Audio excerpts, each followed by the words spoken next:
A new study is suggesting that postpartum depression is linked to changes in the brain during pregnancy.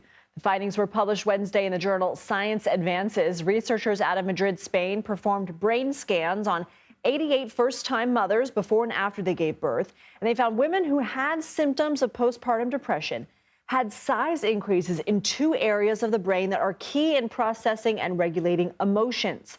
Of the 88 mothers examined, 11% showed moderate depression symptoms during late pregnancy, and 17% experienced postpartum depression. Dr. Jessica Shepard joins us now. She's a gynecologist and founder at Modern Menno Health. She's also CEO of Sancta Med and Wellness. Doctor, thank you for joining us on such an important story. How common is postpartum depression, and how does it differ from regular clinical depression?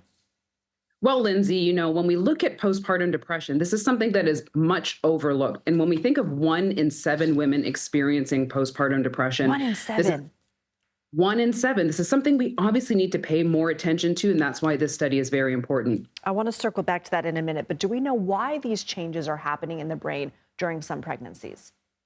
Now, what we do know is from this particular study, looking at imaging, different parts of the brain respond differently. But we always know that this is a very emotional part of a woman's life, but many times we attributed it to having postpartum or depression rather in the past, which increases the risk of postpartum depression. So there's the medical history of that. But now that we are starting to see changes in the actual brain during pregnancy can actually help us detect if this is something that we can predict for women who are going through pregnancy. Fascinating. So then what can we take away from this study? Is it more studies to figure out exactly how to sort of predict? It's always more studies, but I like that this one was fundamental in actually taking it just from the emotional aspect of it and actually looking at how the brain responds to pregnancy. What are the changes that occur and how we can use this, whether we use imaging during pregnancy, but also looking at how we can treat women and decreasing the number from 1 in 7, but getting women treated adequately. With postpartum being so common, why is it still so mysterious? Is it understudied?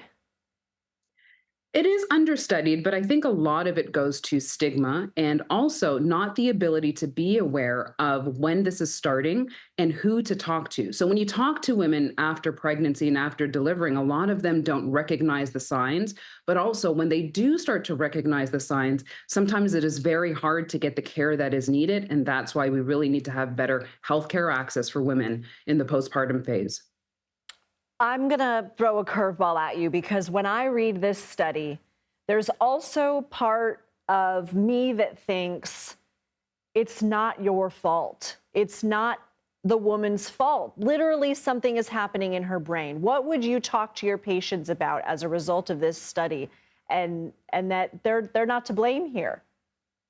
Absolutely. I think that these are the fundamental changes that can occur biologically, but also we have to reassure women that in spite of some of these changes that might get the outcome of postpartum depression, that ultimately it is never their fault. The goal is to recognize, treat, and make sure that they feel comfortable and safe as they go through this phase in their life. Never your fault, and 1 in 7 women never alone. Dr. Jessica Shepard, thank you. Thank you.